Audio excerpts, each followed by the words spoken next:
Good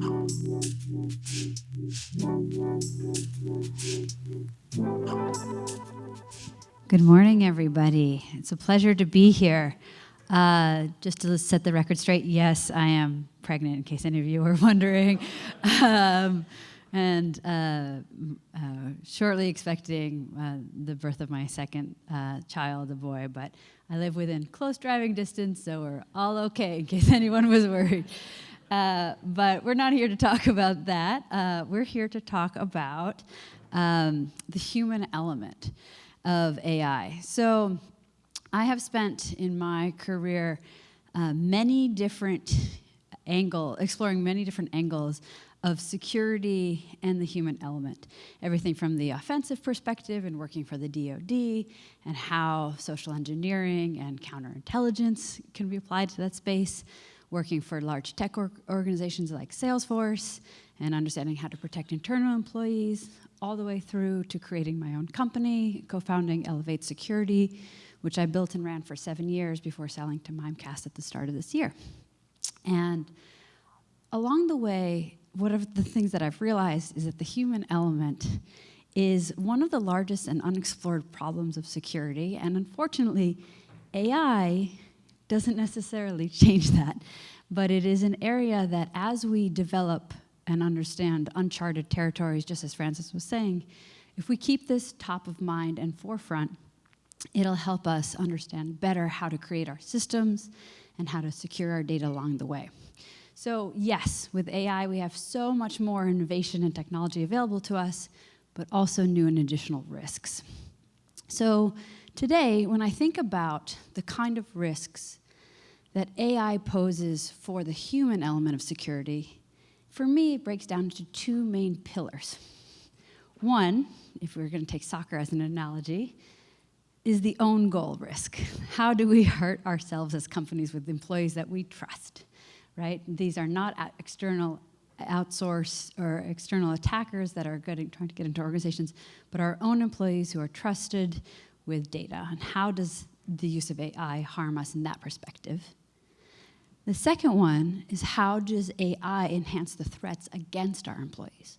So we're going to spend a little bit of time talking about each of these. And we're going to start first with the own goal scenario. I want to tell you a little bit of a story about Samsung. So about this time last year, if we sort of go back in time and think about reading every day about the innovations happening in AI, and it was in specifically ChatGPT, OpenAI.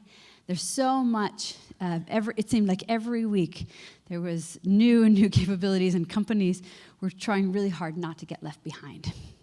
Samsung, and specifically their semiconductor division, was no stranger to this particular story, wanted to make sure that they were staying ahead of innovation, and so we're empowering their employees to use ChatGPT to help with productivity.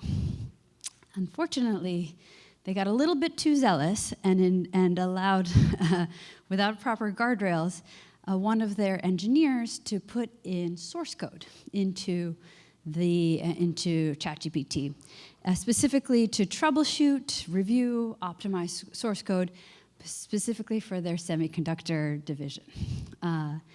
This is not an unusual story necessarily for Samsung. It's just that this one made the press. And shortly thereafter, it was found that the source code that was highly proprietary to the company was then being served up as part of the public model. Not a great day, right? But this is not the only company that's faced with this kind of event and incident when we think about handling data. So I want to share a little bit of research that the company Cyberhaven, a data loss prevention company in this that's focused in this space, but also broader DLP, has been doing. So one of the things that they found is that between March of 2023 and 2024, the amount of corporate data that workers are putting into AI tools has increased by 485%. One of the interesting facts that I found around this is that AI adoption has increased so much and so fast that the average knowledge worker now puts more data, corporate data, into AI tools on Saturday and Sunday than they did during the middle of the work week a year ago. I don't necessarily think we're working harder. I think it's just the adoption of AI tools has grown so astronomically. So number one, we are using as an industry, as a workforce, AI tools much more than we have ever had before. Number two, and as it gets a little bit scarier with every one of these slides, nearly 74% of the use of ChatGPT is through non-corporate accounts. So as our employees are using AI, much of these are going into personal accounts. As most of us are aware, personal accounts have far fewer restrictions as compared to compared to private models. So we have far fewer ability to control the kind of data going in and our recovery options. So we're using it a lot. It's not going into managed accounts. And the third piece of this is that a significant portion of the data going in is sensitive. So about 27% of the data that employees are putting into AI tools are considered sensitive. The number one offender of this kind of category of risk is customer support tickets. So this includes information that has confidential information about customer requests, use cases, environments. Shortly thereafter, and the priority list is source code, about 13%. And this doesn't mean source code shared with things like Copilot or things that are built into third-party AI tools. It's actually directly copy-pasting source code into an LLM interface. R&D, similarly, pretty high up there.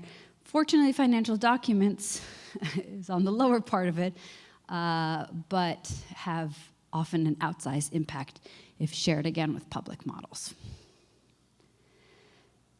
So what we're seeing is that AI tools are going up in a significant way by our workforce, but they're not being used in the way that respects the kind of data that employees are trusted with, nor is it being put into accounts in which we as security professionals and corporations have the ability to control. So I'm not going to spend too much time on what do we do about this. There's an awesome panel happening later this afternoon that lets us get into this space a little bit deeper. But just to give a little bit of a nod as to, well, how should we start thinking about this problem? I think it's safe to assume that we should plan for failure in this case. Plan for the eventuality that your employees are going to be putting data into these environments. And so what kind of mitigations could we put in place to help with that? Frankly, this is not that uncommon of a scenario for security teams, privacy teams. If we look back and when the cloud and SaaS came up in our ecosystem, in our landscape, we began to think about, well, how do we manage shadow IT from that perspective? So if we plan for failure in that aspect of it, thinking about, well, how do we monitor and audit the usage? How do we develop incident response plans? Who am I going to call once I realize really critical data has just gone into an LLM that I don't control? Who are my legal contacts? What kind of opportunities do I have to flex to be able to recover from that kind of situation? Similarly, trying to mitigate that kind of outcome, implementing DLP solutions, which admittedly are still nascent in this space, but are burgeoning. And then the last piece is the human part of this, establishing clear usage policies for our employees and helping guide them to tools that are approved, especially if you are in a privileged place where you can actually get a private or domain-specific LLM where you have way more control over this.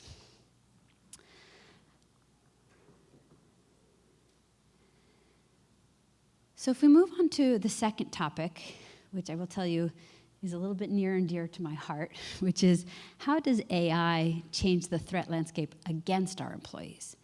So assuming positive intent on behalf of our employees, what kind of threat scenarios do we have to think about now, given that these tools are out there for the public, good or bad, to use.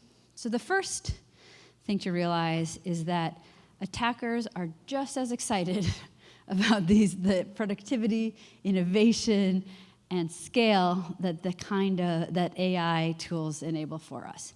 There are some really interesting technologies like Worm GPT, Fraud GPT that can now help attackers start scaling their methodologies. So as an example, Worm GPT creates highly convincing fake emails that are super personalized to the recipient, and it can be used to write code automatically, including recent cybersecurity exploits.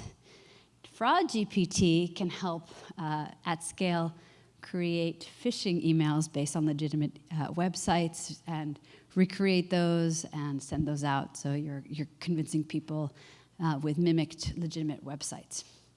Now, when we think about this kind of technology that's available to attackers, there are things that we used to teach our employees to watch out for, like grammatical errors. That's a thing of the past, right? Well, all of this is, we can write very quick, elegant emails for good and bad purposes now using these kind of tools. So that's gone out the window. So no grammatical, no spelling mistakes. The just-in-time attack I find is really a fascinating use case. We all understand a sense of urgency, and so using current events is far more convincing in phishing attacks. As an attacker, it's a simple prompt that said, look up the news for this region, make sure to reference these common current events in the kind of attack, or in the email that is asking for this kind of information.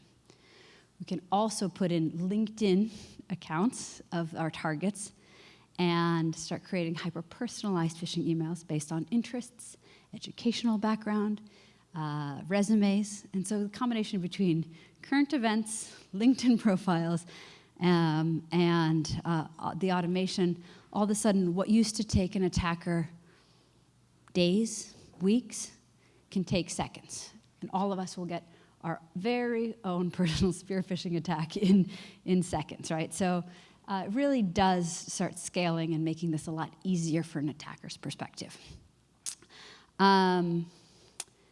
Really, when we think about this from a defender's perspective, you're not really going to know whether or not the phishing email in your inbox is created by an attacker who wrote this by hand for you or via AI tools. The defense aspect of this is still very similar, and that we think about, was I expecting this? Is it asking me? So a little bit more on that later. Is asking me to do an action. One other example I found pretty interesting was that we can now use AI tools, or attackers can use AI tools to do invoice fraud at scale. So this is an example of a tool called Business Invoice Swapper, and for a mere $2,000 a week or a $15,000 subscription for a lifetime, you can provide a list of compromised email accounts, username and passwords, and then you put in the bank account details that you would like this tool to substitute for you. And so what this tool does is it checks inbound emails in the compromised accounts, and so when an email from a supplier is received, it'll automatically identify it, swap the appropriate information, forward it on, and you don't have to do anything. It automates all of the invoice detail swapping on your behalf. So you can scale your operation with ease and efficiency. So that's a little bit of how it helps an attacker. But it's not just a one-sided conversation. It really also does help us as defenders. So business email compromise historically has been quite a challenge for security teams. The reason is because it's hard to create a signature-based defense for business email compromise. Business email compromise asks us to take action instead of clicking on a link. It uses pretexting, social engineering, and it is much harder to create rules that detect something like this. In fact, there are many, many ways to ask in a business email compromise for the recipient to change my payment information. right? Lots of different perspectives. In fact, when the threat research team at Mimecast took a look at this, they wanted to see the number of occurrences, the unique ways that people asked to switch their payroll information. You can see that the majority of the instances that they looked at, about over 500, only happened once. A few of them happened twice, but very quickly it goes down. So how do I create rules that says specifically look for these kinds of keynotes or key phrases so that I know it's actually a BEC attack? So this is one of the hardest challenges in defending our organizations against more complicated attacks, because language is flexible. As I was just mentioning, rule-based detections really can't work as effectively in this. And so when we think about how do we use AI to actually start approaching this, we see that most BEC attacks actually have three main components to them. First is a sense of urgency. There's many ways to create urgency, but this is a really great way for AI tools to say, well, I see the context here is creating a sense of urgency. Two is a communication channel switch. I'm trying to get out of a controlled environment so that I have more ability, or I have greater ability as an attacker to evade detection. And the third thing is help with a task. Often a payroll switch, but can you please help me here? And so, again, hard to create rules, but this is where AI absolutely excels, right? We understand the nuances behind this kind of ask. So one of my favorite examples is the AI versus AI. So this is a spear phishing email written with prompts on ChatGPT asking for help with gift cards. And similarly, it is an AI process tool that says, this is matching my understanding of what a BEC attack looks like. There's urgency, there's pay information, there's help with the task. We think this requires analysis. So again, AI versus AI, there's benefits here. This conversation wouldn't be complete if I also didn't spend a few moments on deep fakes. And I will tell you, the spear phishing conversation, much more frequent, much more top of mind for organizations, but deepfakes are on the horizon, and it is a threat that folks should keep an eye out. The thing is, deepfakes as a concept has been around for quite a while, since 2017, and it's synthetic media, right, that replaces voices, a synthetic voice for instead of a real one. But what's changed in the last year, especially with the advent of AI technologies and LLMs, is it's gotten much cheaper and much more accessible for a regular person to start creating deep fakes. And one of the fundamental things when I think about what the deep fake technology is doing for us is it breaks trust and online trust in the way that we understand it today. So we've been teaching our employees and our family members to distrust emails, but now we need to start expanding our distrust to a much broader pool. So businesses are having a hard time trusting individuals. So when bank accounts, and who have been on the forefront of trying to tackle deepfakes, are having a hard time with voice authentication for accounts, right? And the New York Times had a really interesting example about how there's a text-to-speech example where a woman, an attacker is trying to impersonate a woman from Latin America and is typing the answers to the questions that the agent is asking him on the account. When we move up the slide, we see that there's examples where individuals can't really trust information. And as we are coming up to the elections, we're seeing this more and more. Have any of you heard the robocall of Joe Biden's voice being replicated for the New Hampshire primaries? Yeah, so to create an example of that kind of voice clip, it takes about an hour and a half of recorded video or recorded content, to be able to actually feed that and create a call that said, hey, please don't go spend or don't waste your time voting in these particular elections. Your vote only matters in November. So trying to dissuade people from going to vote. What's interesting in that is it was much harder to detect when Joe Biden said, well, that's a bunch of malarkey in the replication, because he says that all the time. But when he finishes the robocall towards the end, said, press 2 to opt out of future calls like this. There's a lot of evidence of the fact that it was a deep fake, because he does not have a lot of experience saying that on the record. And then the third kind of trust that gets broken is that individuals can't trust each other.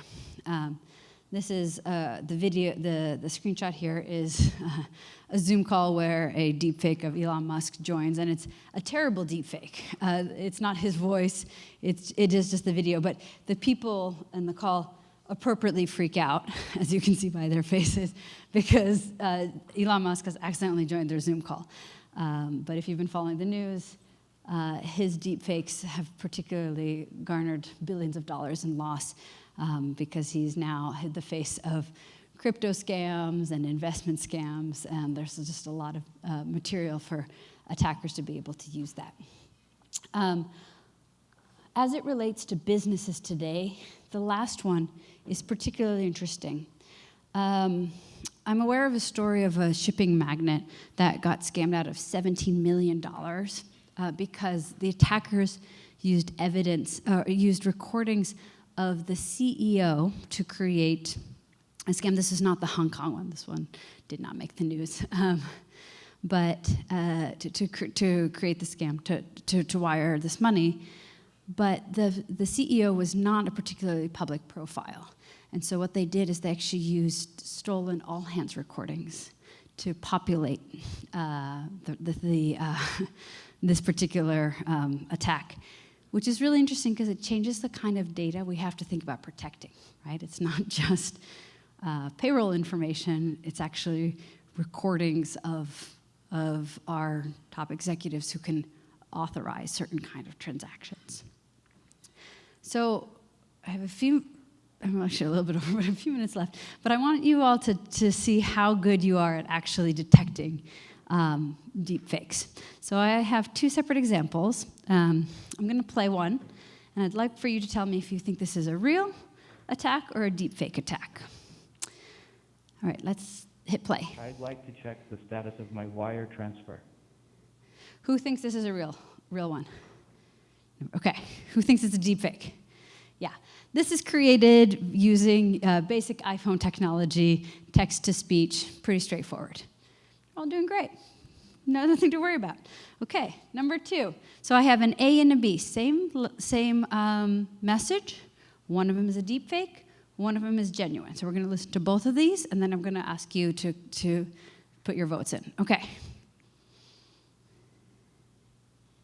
Hi, good morning. So I've been having trouble with my card, like debit card. I have money in. Yep, you only get like a few seconds of this. All right, let's listen to the second sample. Hi, good morning. So I've been having trouble with my card, like my debit card. I have money in my my account, but it keeps getting declined every time I try to use it. Okay, who thinks A is the deep fake? Who thinks B is the deep fake? All right, it looks like I would say about 2/3 of the room is voting A, 1/3 is voting B. So B is the human, A is the deep fake. And A was used to feed samples of this person's voice into a tool called 11 Labs, which is ironic. It's also the same tool that the Biden's robocall was made with, but feed this in and recreate it. Much more convincing than the very cheap iPhone off the bat one, or the first one we listened to. But that's a hard, unless you had those two to compare, and we didn't all necessarily get it right, nor do we necessarily all have like a sense of extreme confidence around this. So the point that I wanted to share here is that the sophistication as it relates to deepfakes is going up significantly, right? We're just in the beginnings of this kind of technology, and it's already pretty good. But it's not just necessarily all for harm. We can also use AI and ML to understand whether or not a deepfake is truly a deepfake. And just as a small side tangent, I find this super fascinating as to how we might even begin to start tackling this. This is not a problem that we can educate people to detect deepfakes. The place where we really need to start thinking about is how do we help people understand this is on the threat landscape, and then use technology to enable their decision-making skills around that. But every second of a deep fake rendered audio text has close to 8,000 data points that can be analyzed to understand whether or not it is legitimate or not. A couple of things that these algorithms look for is something called a fricative. We have a soft palate due to and an based on our development as human beings over the last millions of years, which allow us to make sounds like f and th. And right now, that is a very hard sound for a computer to make. So listening for those kind of signals in audio is one telltale sign. There are certain speeds with which we can move our mouse from, let's say, an E to an oo. It just takes us physically a certain amount of time. Computers do not have those limitations. So again, listening for certain things that are physically impossible for a human length neck or mouth to make, but we can hear that kind of differentiation in our vocal sequencing. So leaning on technology to help us with this kind of detection when we start moving up in sophistication. And so just to wrap up a couple of things that we were just mentioning, we should be thinking about from a human element of perspective, not to detect a deepfake that I think is quite unrealistic, but understand that this kind of attack exists.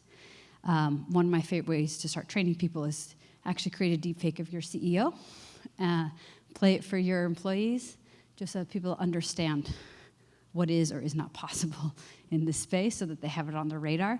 And for people who are particularly risky, help enable them with this kind of tools for detection.